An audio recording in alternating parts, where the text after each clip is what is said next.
క్రీస్తునాథుని యందు ప్రియ సహోదరి సహోదరులారా, ఈ ఆదివారం నాడు మనము క్రీస్తురాజు మహోత్సవాన్ని కొనియాడుతూ ఉన్నాము. యేసు ప్రభువు సమస్తానికి రాజు, సమస్త ప్రజలకు ఆయన రాజు, సమస్త విశ్వానికి ఆయన రాజు అనే విషయాన్ని మనము ప్రకటిస్తూ ఆ విశ్వాస ప్రకటనను ఈ పండుగ ద్వారా మనము వ్యక్తం చేస్తూ ఉన్నాం. ఈ సందర్భముగా అందరికీ క్రీస్తురాజు పండుగ శుభాకాంక్షలను తెలియజేస్తూ ఉన్నాం. ప్రియ సహోదరి సహోదరులారా, ఈ క్రీస్తురాజు మహోత్సవాన్ని 11వ భక్తినాథ పోపు గారు 1925వ సంవత్సరంలో స్థాపించడం జరిగింది. 2 సందర్భాలను బట్టి ఈ పండుగను ఆనాటి జగద్గురువులు ఏర్పాటు చేశారు. మొదటిది, ఆ సంవత్సరము జూబిలీ సంవత్సరం కావున వారు ఈ పండుగను జూబిలీ జ్ఞాపకార్థంగా ఏర్పాటు చేయడం జరిగింది. రెండవ విషయం ఏమిటి అంటే, ఆ సంవత్సరానికి అనగా 1925వ సంవత్సరానికి నైసియా సమావేశము ఏర్పాటు చేయబడి 1600 సంవత్సరాలు అవుతూ ఉండగా దాని జ్ఞాపకార్థంగా కూడా ఈ పండుగను జగద్గురువులు ఏర్పాటు చేసి ఉన్నారు. ఇదే సందర్భంలో మనము గుర్తుంచుకోవలసిన ఇంకొక విషయం ఏమిటి అంటే, అప్పటికి మొదటి ప్రపంచ యుద్ధము ముగిసి మరి ఇంకా అనేకమైనటువంటి దేశాలలో శాంతి సమాధానాలు లేకుండా ఉంటున్నటువంటి పరిస్థితులలో ఆనాటి జగద్గురువులు ఈ పండుగను ఏర్పాటు చేసి నిజమైనటువంటి శాంతి, నిజమైనటువంటి సమాధానము క్రీస్తు రాజు నుండి ప్రపంచ దేశాలకు, ప్రపంచంలో ఉన్న ప్రతి ఒక్కరికి రాగలదు అనేటువంటి విషయాన్ని ప్రకటించారు.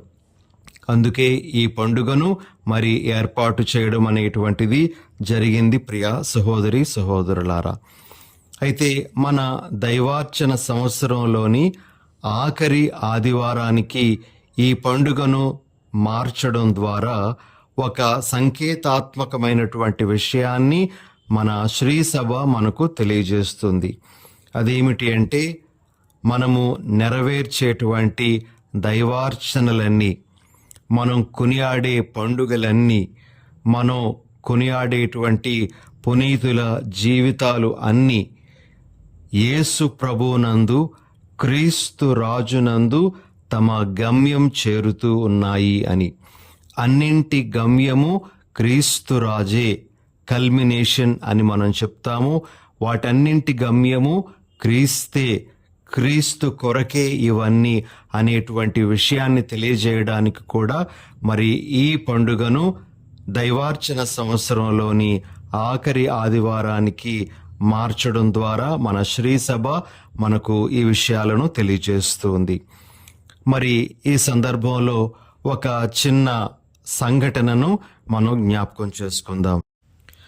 2001వ సంవత్సరము సెప్టెంబర్ నెల 11వ తారీఖున అమెరికాలో ఉన్నటువంటి వరల్డ్ ట్రేడ్ సెంటర్ అనేటువంటి దాని మీద దాడులు జరిగి ఆ వరల్డ్ ట్రేడ్ సెంటర్ యొక్క 2 టవర్లను కూడాను ఏరోప్లేన్స్ ద్వారా కోల్చడం అనేటువంటిది జరిగింది. అయితే ఈ యొక్క ప్రమాదములో, ఈ యొక్క దాడిలో 2997 మరణించారు. మరి వీళ్ళందరూ కూడా సుమారు 90 దేశాలకు చెందినటువంటి వారుగా మరి మనకు ఆనాటి వార్తల ద్వారా తెలిసింది. ఈ దుర్ఘటన జరిగిన తరువాత బిల్లీ గ్రాహం అనేటువంటి సుప్రసిద్ధ సువార్తికుడు, అతని యొక్క కుమార్తెను ఒకరు ఇంటర్వ్యూ చేయడం జరిగింది. ఆమె పేరు యాన్ గ్రాహం. ఆమెను ఇంటర్వ్యూ చేస్తూ ఈ వరల్డ్ ట్రేడ్ సెంటర్ గురించి ప్రస్తావిస్తూ ఇంటర్వ్యూ చేసినటువంటి వ్యక్తి ఈ విధంగా అన్నాడట, దేవుడు ఎందుకు ఇలాంటి దుర్ఘటనను జరగనిచ్చాడు? దేవుడు ఎందుకు మరి మన దేశాన్ని కాపాడలేదు అని ప్రశ్నించాడట.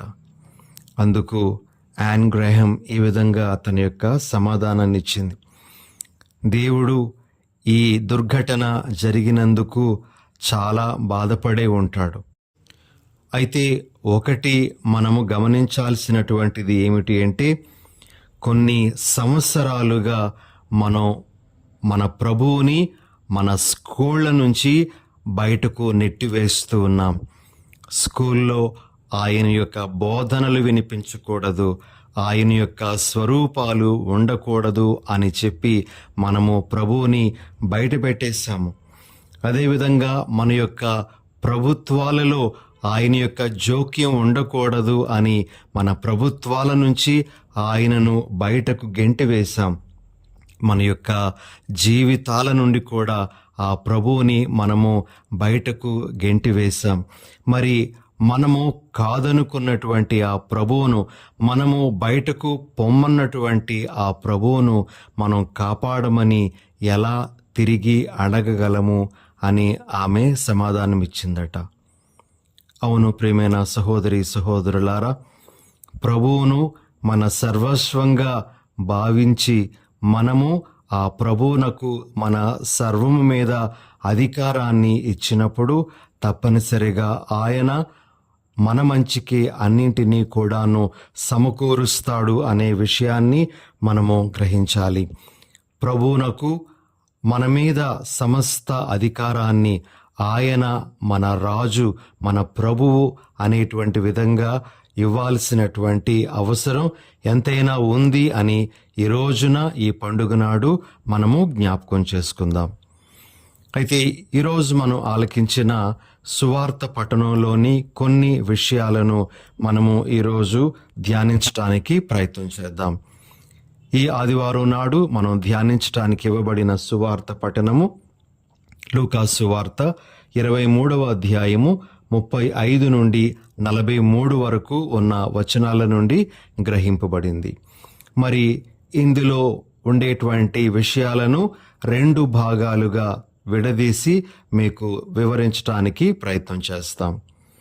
మొట్టమొదటిది, ప్రియ సహోదరి సహోదరులారా, యేసు ప్రభువును సిలువ వేసిన తర్వాత మరి యేసు ప్రభు ఆ సిలువ మీద వ్రేలాడుతూ ఉంటే అక్కడ ఉండేటువంటి వ్యక్తులు ఆయనను చూస్తూ పలికినటువంటి మాటలను మనము మొదటి భాగంలో వింటాం. మరి 3 వర్గాలకు చెందినటువంటి వారు ప్రభువుతో ఏ విధంగా మాట్లాడారో మనము వాక్యంలో చూస్తాం. మొదటిగా అధికారులు ఈ విధంగా ప్రభువుతో అంటూ ఉన్నారు. లూకా సువార్త 23వ అధ్యాయము 35వ వచనంలో, ఇతడు ఇతరులను రక్షించను కాని ఇతడు దేవుడు ఎన్నుకొనిన క్రీస్తు అయినచో తనను తాను రక్షించుకొననిమ్ము. ఆ తర్వాత సైనికులు ఈ విధంగా మాట్లాడడం మొదలుపెట్టారు. లూకా సువార్త 23:37, యూదుల రాజు అయినచో నిన్ను నీవు రక్షించుకొమ్ము. ఆ తర్వాత సిలువ వేయబడినటువంటి ఒక దొంగవాడు ఈ విధంగా ప్రభువును చూస్తూ పలుకుతూ ఉన్నాడు. లూకా సువార్త 23వ అధ్యాయము 39వ వచనం, నీవు క్రీస్తువు కదా, అయినచో నిన్ను నీవు రక్షించుకొని మమ్ములను కూడా రక్షింపుము. ప్రియ సహోదరి సహోదరులారా, మనము ఈ వాక్యాల్లో గమనించేటువంటి ఒక ముఖ్యమైనటువంటి విషయం ఏమిటి అంటే, నిన్ను నీవు రక్షించుకో, నిన్ను నీవు రక్షించుకో అని పదే పదే వారు పలకడం వింటూ ఉన్నాం. అయితే యేసు ప్రభు ఈ లోకానికి రాజుగా వచ్చింది తనను తాను రక్షించుకోవడానికి కాదు. ప్రభువుకు తప్పనిసరిగా అది సాధ్యమే. ఆయన ఆ సిలువ నుండి అద్భుత రీతిలో ఆయన దిగి రాగలడు. తనను ఇటువంటి బాధలకు గురి చేసినటువంటి వారిని ఆయన అక్కడికక్కడే శిక్షించగలడు కూడా. కానీ ప్రభు ఈ లోకానికి వచ్చింది తనను తాను రక్షించుకోవడానికి కాదు గాని మనలను రక్షించడానికే ఆయన ఈ లోకానికి వచ్చారు. ఆయన మనందరికీ రాజుగా ఉండడానికే ఆయన ఈ లోకానికి వచ్చాడు. కాబట్టి ప్రియ సహోదరి సహోదరులారా, ఇక్కడ మనము గుర్తుంచుకోవలసినటువంటి విషయం ఏమిటి అంటే, ప్రభు యొక్క రాజరికం అనేటువంటిది తనను తాను హెచ్చించుకోవడానికి కాదు గాని ఆయన రాజరికం అనేటువంటిది మనలను రక్షించుకోవడానికి అనే విషయాన్ని మనం గుర్తించాలి. ఈ సందర్భంలో మనము యేసు ప్రభు పలికినటువంటి కొన్ని మాటలను జ్ఞాపకం చేసుకుందాం. ప్రభువు నేనే జీవాహారం అని అన్నారు, నేనే జీవజలం అన్నారు, నేనే ద్వారమును అని అన్నారు, నేనే మార్గమును అన్నారు, నేనే పునరుత్థానమును అని అన్నారు. ప్రియ సహోదరి సహోదరులారా, ఈ మాటల వెనకాతల ఉండేటువంటి భావాన్ని మనం ఒక్కసారి అర్థం చేసుకుంటే, నేనే జీవాహారము అని అన్నప్పుడు ఆయన తాను ఇతరుల కొరకు ఆహారంగా మారారు గాని తన ఆకలిని తీర్చుకోవడానికి ఆయన ఆహారంగా మారలేదు. నేనే జీవజలం అన్నప్పుడు ఆయన ఇతరుల దాహార్తిని తీర్చటానికి జీవజలం అయ్యారే కానీ తన యొక్క దాహం తీర్చుకోవడానికి కాదు. నేనే ద్వారము అని అన్నప్పుడు ఆయన ఇతరులు ఆ ద్వారము గుండా ప్రవేశించటానికి మార్గం అయ్యేరే కానీ ఆయన ఆ ద్వారం గుండా వెళ్ళటానికి కాదు.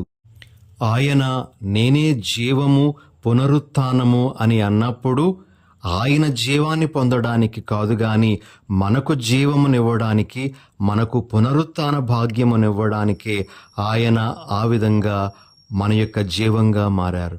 కాబట్టి ప్రియ సహోదరి సహోదరులారా, యేసు ప్రభు యొక్క పూర్తి జీవితమంతా కూడా మన కొరకే ఆయన త్యాగం చేశారు. మనం కూడా ఆయన యొక్క పాలనకు మనల్ని మనము సంపూర్ణంగా సమర్పించుకోవాలి అనేటువంటిది ఇక్కడ మనమందరము గుర్తుంచుకోవలసినటువంటి విషయం.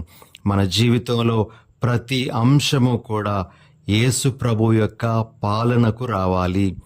ఈ ప్రతి విషయము కూడా ఆయన యొక్క కనుసన్నలలోనే జరగాలి అనేటువంటిది మనమందరము గుర్తుంచుకోవలసినటువంటి విషయం.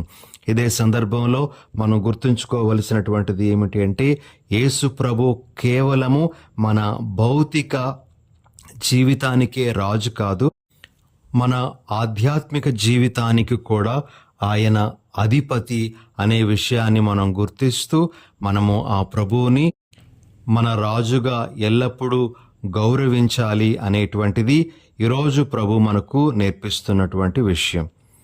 ఇక సువిశేషంలోని 2వ భాగం ఏమిటి అంటే, మంచి దొంగవాడు దేవునితో పలికినటువంటి మాటలు, యేసు ప్రభుతో పలికినటువంటి మాటలు. లూకాసు వార్త 23వ అధ్యాయము 42వ వచనంలో ఆ దొంగవాడు యేసు ప్రభుతో ఈ విధంగా అంటాడు, యేసు, నీ రాజ్యములో ప్రవేశించినప్పుడు నన్ను జ్ఞాపకముంచుకో. ప్రియులకు సహోదరి సహోదరులారా, ఈ మాటల్లోని కొన్ని భావాలను మనము ఈరోజు జ్ఞాపకం చేసుకుందాం.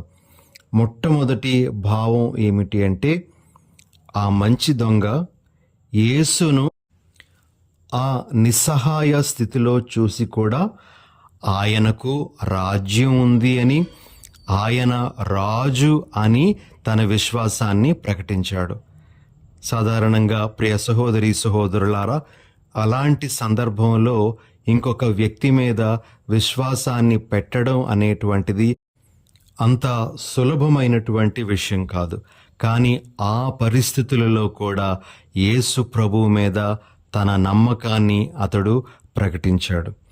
రెండవ విషయం ప్రియ సహోదరి సహోదరులారా, ఆ మంచి దొంగవాడు ఏది ప్రభువు నుండి కోరుకోవాలో దానిని మాత్రమే అతడు కోరుకున్నాడు. అతడు భౌతిక జీవితానికి సంబంధించింది కాదు కోరుకున్నది. అతడు కోరుకున్నది, ప్రభు నీ రాజ్యంలో నన్ను జ్ఞాపకం చేసుకో, నీ రాజ్యానికి నన్ను తోడ్కొని వెళ్ళు ప్రభు అని అతడు అర్థించాడు. ప్రియ సహోదరి సహోదరులారా, ఈ వ్యక్తి మనకు నేర్పిస్తున్నటువంటిది ఏమిటంటే, మనము ప్రభు సన్నిధికి వచ్చేటప్పుడు అసలైనటువంటి వరం కొరకు కోరుకోవాలి. అసలైనటువంటి దీవెనలతో నింపబడేలా మనము వేడుకోవాలి అనేటువంటిది ఇక్కడ ఈ వ్యక్తి మనకు నేర్పిస్తున్నటువంటిది. మూడవది, ఈ మంచి దొంగవాని మాటల నుండి మనం గ్రహించాల్సింది ఏమిటి అంటే, పరివర్తన అనేటువంటిది మనలను దైవరాజ్యానికి తప్పనిసరిగా వారసులను చేస్తుంది అని. మన పాత పాపపు జీవితం నుండి మనము ప్రభువు వైపు మరలితే తప్ప మనము దైవరాజ్యంలో అడుగు పెట్టలేము అనే విషయాన్ని ఈ వ్యక్తి మరి తెలియజేస్తూ ఉన్నాడు. ప్రియ సహోదరి సహోదరులారా, మనకు తెలుసు యేసు ప్రభు శిలువ మీద 7 మాటలు పలికారు అని. అయితే ప్రభువు ఈ ఒక్క దొంగవాడు పలికినప్పుడు మాత్రమే సమాధానాన్ని ఇచ్చాడు. మరి ఇక ఎటువంటి వాటికి కూడా సమాధానం ఇవ్వలేదు. మిగతా మాటలన్నీ కూడా ఆయన నోటి నుండి స్వతహాగా వచ్చినవే కానీ ఆయన ఎవరికి కూడా సమాధానం ఇస్తూ శిలువ మీద మాటలు పలకలేదు. ఈ ఒక్క దొంగవాడి అభ్యర్థనకు మాత్రమే ఆయన తన సమాధానం ఇచ్చారు. ఇక్కడ మనము నేర్చుకోవలసినటువంటిది ఏమిటి అంటే, మనము ప్రభువుని రాజుగా ఎలాంటి పరిస్థితుల్లోనైనా సరే అంగీకరించాలి. నిస్సహాయ పరిస్థితిలో మనం ఉన్నప్పుడు, మన యొక్క అనారోగ్యము మనలను ముంచెత్తుతూ ఉండేటప్పుడు, ఆ అనారోగ్యం నుంచి ఇక బయటపడేటువంటి అవకాశం లేదు అని మనకు తెలిసినప్పుడు, లేదా ఏదైనా పెద్ద కష్టంలో మనం కూరుకుపోయినప్పుడు, అలాంటి సందర్భాలలో కూడా యేసే నా రాజు అనేటువంటి విధంగా మనము అంగీకరించగలగాలి. ఆయన మీద చలించినటువంటి విశ్వాసంతో మనం జీవించాలి. అదే మనలను ఆయన రాజ్యంలోనికి తోడ్కొని వెళ్తుంది అనే విషయాన్ని ప్రభు మనకు బోధిస్తూ ఉన్నారు. మరి ఇలాంటి దివ్య సందేశాలన్నీ ఈనాటి సువార్త పఠనం ద్వారా ప్రభు మనకు అందిస్తూ ఉండగా, మరొక్కసారి ఆ ప్రభువునకు, ప్రభువా నువ్వే నా రాజువి, నా కుటుంబము మీద, నా సర్వస్వము మీద నీకే సంపూర్ణ అధికారం ఉంది, నీ పాలనలో నేను ఎల్లప్పుడూ జీవిస్తాను అని మనము ప్రభువుకు ఈ పండుగ నాడు మాట పట్టును ఇచ్చి దానికి అనుగుణంగా జీవించడానికి ప్రయత్నం చేద్దాం. ప్రార్థన చేసుకుందాం. ఓ క్రీస్తు రాజా, మీ యొక్క రాజరికానికి ఎల్లప్పుడూ మేము లోబడి జీవించే వరాన్ని, మీ పాలనను మేము మా ప్రతి అంశములోనూ అంగీకరించేటువంటి భాగ్యాన్ని మాకు అనుగ్రహించమని మీ పరిశుద్ధ నామమున అడిగి వేడుచున్నాము. ఆమెన్.